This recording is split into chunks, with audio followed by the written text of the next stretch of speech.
I'm David, this is Spencer, and welcome to Aftermath.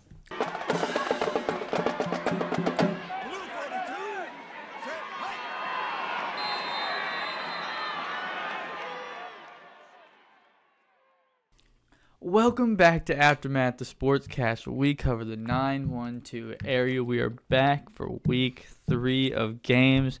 Last week was pretty good. We had a big game between Savannah Christian and New Hampstead. Didn't go the way we thought. We think this week will be better. Hopefully. Before we get started, we want to thank you for being here. We appreciate you. Make sure you like, comment, subscribe, hit the bell icon, share with your friends. Last week you went 8-2. On your quick picks, making your overall 17-5. Let's see how you do this week. We're going to start off with a big game, South Effingham versus Toombs County. I got Toombs County on this one.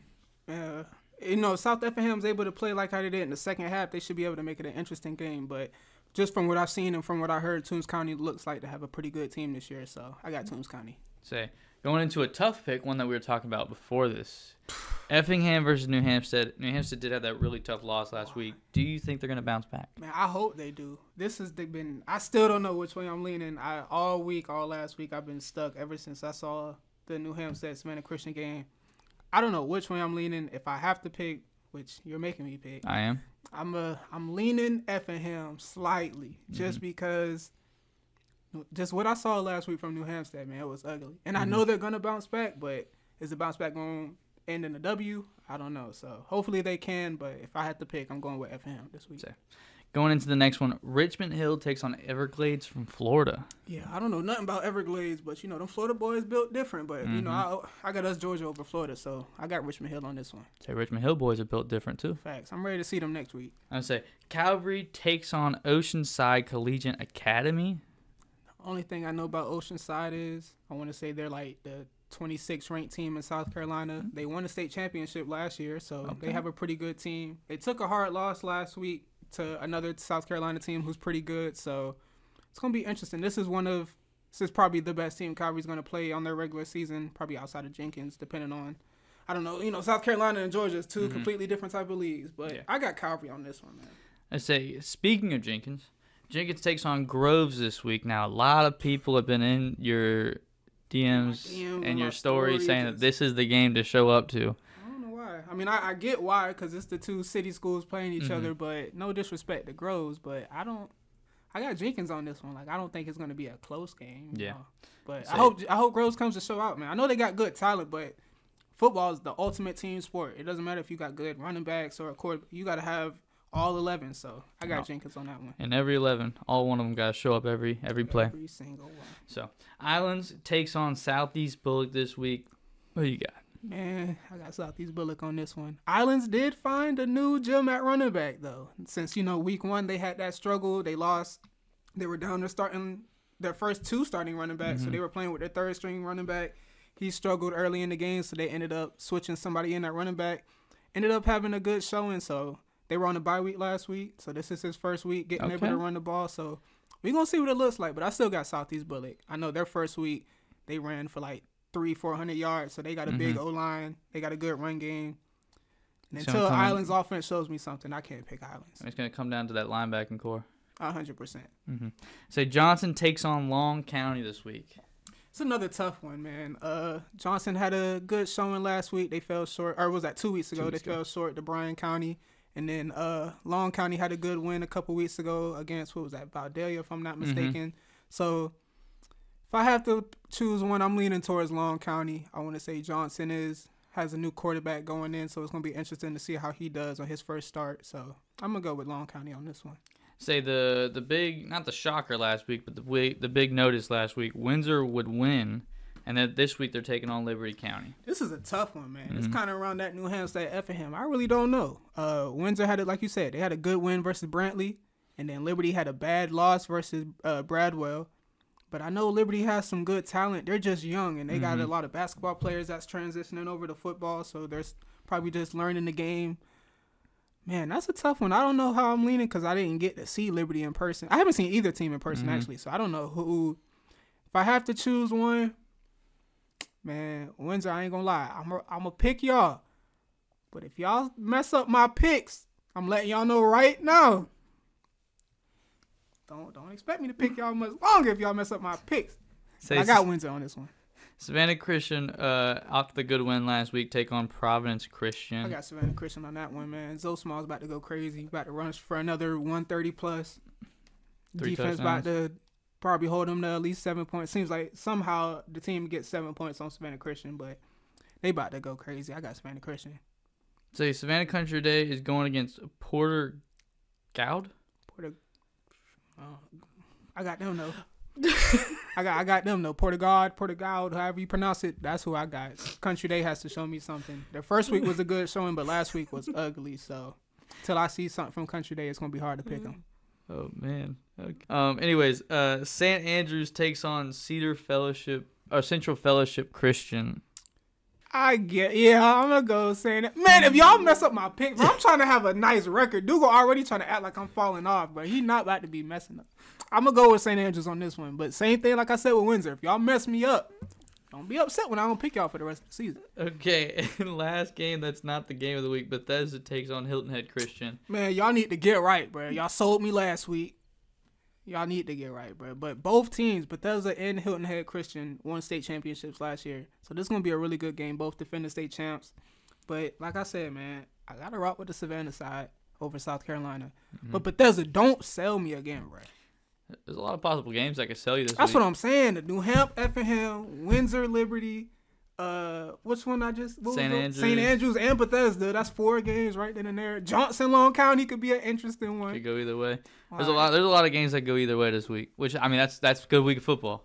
Hey, but guess what? I'm still gonna have a winning record by the end of this. That's facts. So going into game of the week, we haven't had BC in the light very, very recently. I think this is their first game of the week this season. Oh, outside the scrimmage, but yeah. Outside the scrimmage. But BC versus Burke. Versus Burke County. Who's Who the real you BC? got? I don't even know. That's not even a question. Benedictine's the real BC. But, man, I got BC on this one, bro. Mm-hmm. BC's about to bounce back. They should have won last week versus the number 3rd ranked team in Georgia and Buford. But they're going to handle this one. I feel like it's going to be like probably a close game in the first quarter, maybe early in the second. But I feel like towards the end of the second and in that second half, BC's going to take over and really show why they're like that. So I'm excited to see Steven. So Steven, now that he's got two games underneath his belt, varsity belt, last week against two legit teams at home with his crowd, I think he's going to have a huge game. Yeah, I'm excited to see that BC team. I know they're ready to get a win under the belt. The hope, man, there's a lot of people in the city praying on BC downfall, man. There's a lot of people that were hoping they got blown out last week. There's a lot of people that's automatically saying, oh, BC's 0-2, it's over with. They're not going to do nothing. Like we said the last episode, last time they were 0-2, won the state championship. Doesn't matter. When it comes to high school football, the only thing that matters is when you play your region games. You could, I want to say Cedar Grove was 6-4 last year and went to the championship and won. So it doesn't matter about your early games. That prepares you for the region games, which helps you in the playoffs. Which I think is what a lot of head coaches don't think about, building schedules. Or they do think about, but they prefer to see the 10-0 record rather than the 8-2 record. And then you get to the playoffs and you wonder why your kids get blown out in the second or third round because you're going against real competition. They've never gone against anybody that's over 6 foot. Just saying.